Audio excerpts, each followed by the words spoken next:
Lecture number 9 है। आज हम लोगों ने जो क्वेश्चन डिस्कस करना है वो कुछ इस तरह से है कि what are the characteristics of C language, या फिर एक और तरह से ये क्वेश्चन पूछा जाता है कि what are the advantages of C language.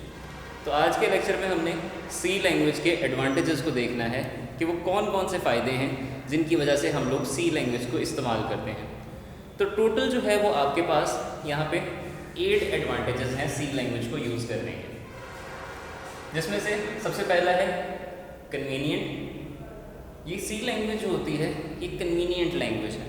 Convenience का वर्ड इस्तेमाल किया जाता है हर उस चीज़ के लिए जिसको आप आसानी से सॉल्व कर सकें। जो भी चीज़ आपको आसान लगे उसके लिए हम जो है वो कन्वीनियंट का वर्ड इस्तेमाल करते हैं। तो ये सी लैंग्वेज का एक फ़ायदा कैसे है, ये कन्वीनियंट कैसे है।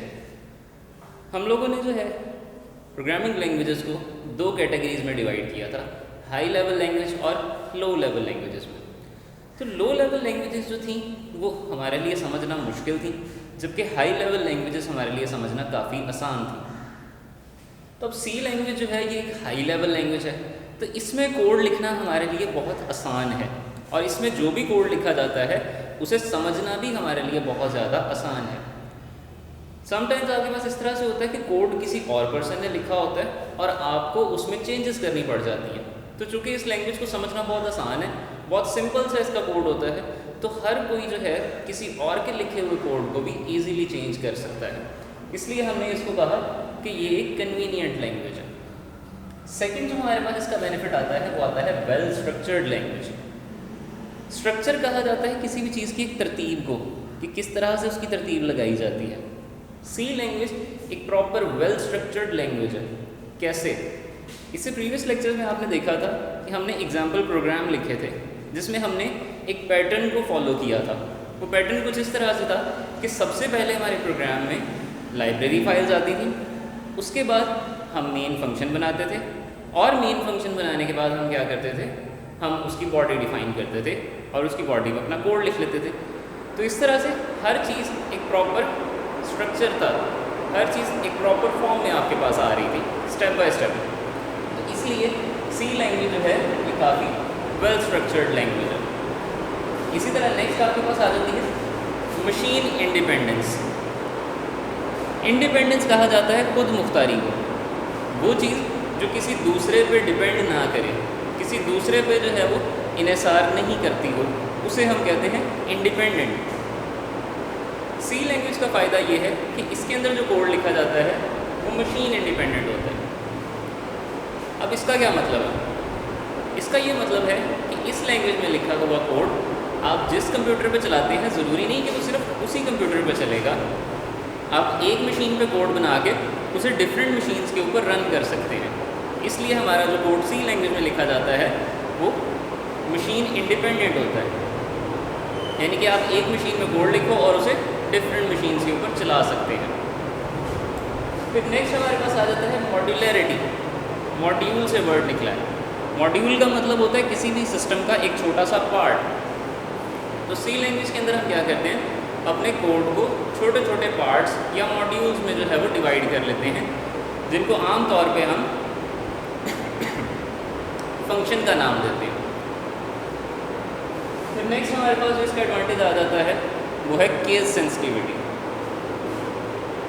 इंग्लिश में आपने अल्फ़ाबेट्स पढ़े होंगे, अपर केस अल्फ़ाबेट्स डिफरेंट हैं और लोअर केस डिफरेंट हैं। For example capital A upper case में लिखा है और स्मॉल ए लोअर केस में लिखा गया है। सी जो है ये केस सेंसिटिव लैंग्वेज है। इसका मतलब है कि कैपिटल ए का मतलब इसके लिए कुछ और है, स्मॉल ए का मतलब कुछ और है। तो अगर आपने कैपिटल वर्ड्स में अपना नाम लिखा है तो उसका मतलब इसके लिए कुछ और है, और अगर वही नाम आपने स्मॉल अल्फ़ाबेट्स में लिखा है या लोअर केस में लिखा है तो उसका मतलब कुछ और होगा। नेक्स्ट आपके पास आ जाता है हार्डवेयर कंट्रोल। ये भी सी लैंग्वेज का एक फ़ायदा इस तरह से है कि आप सी लैंग्वेज में कोड लिखने के बाद अपने किसी भी हार्डवेयर कंपोनेंट की वर्किंग को ईज़िली कंट्रोल कर सकते हैं, उसे आप जिस तरह से भी चाहें काम करवा सकते हैं। फॉर एग्ज़ाम्पल मुझे जो है प्रिंटर के लिए एक कोड जनरेट करना है, तो मैं प्रिंटर के लिए भी इंस्ट्रक्शंस लिख सकता हूँ जो कि एक हार्डवेयर कंपोनेंट है। अब इन इंस्ट्रक्शंस की मदद से मैं प्रिंटर को भी कंट्रोल कर सकता हूँ। और इसके अलावा जितने भी हार्डवेयर कंपोनेंट्स हैं उन सब की वर्किंग को सी लैंग्वेज में कोड लिख के आप कंट्रोल कर सकते हैं। सेकेंड लास्ट में हमारे पास आ जाता है स्मॉल लैंग्वेज। स्मॉल लैंग्वेज का मतलब ये नहीं कि छोटी लैंग्वेज है, यहाँ पे इसका कहने का मतलब है कि इसके अंदर सीखने के लिए बहुत कम चीज़ें होती हैं, यानी कि आप बहुत कम चीज़ों को सीख के पूरी की पूरी लैंग्वेज पे जो है वो अपनी कमांड हासिल कर सकते हैं। जैसे कि इसके अंदर टोटल 40 के राउंड अबाउट जो है वो कीवर्ड्स होते हैं, तो आप अगर सिर्फ 40 के आसपास के जो कीवर्ड्स हैं उनको याद कर लें तो आपको ऑलमोस्ट पूरी लैंग्वेज के कीवर्ड्स याद हो जाते हैं। तो इस सेंस में इसे कहा गया कि ये एक स्मॉल लैंग्वेज है, जो कि इसका बेनिफिट है कि आप कम चीज़ जो है उसे याद करते हैं या समझते हैं और उसकी मदद से आप काफ़ी सारा काम जो है वो कर सकते हैं। फिर उसके बाद लास्ट में हमारे पास आता है फास्ट कोड जनरेशन। सी लैंग्वेज में जो आप कोड लिखते हैं उसको आप काफ़ी तेज़ी से कंपाइल करके मशीन के ऊपर रन कर सकते हैं। मैक्सिमम जो है वो आपके पास कुछ मिली सेकेंड्स का टाइम लगता है और आपके पास जो सी लैंग्वेज का कोड लिखा गया होता है उसे आप कंपाइल करके रन कर सकते हैं। तो ये तो थे हमारे पास सी लैंग्वेज के कुछ कैरेक्टरिस्टिक्स या उसके एडवांटेजेस। अगर आपको कुछ नहीं समझ आया तो आप लोग जो है वो क्वेश्चन कर सकते हैं। इसके बाद नेक्स्ट लेक्चर में हम लोग हाई लेवल लैंग्वेजेस के एडवांटेजेस को स्टडी करेंगे। अल्लाह हाफ़िज़।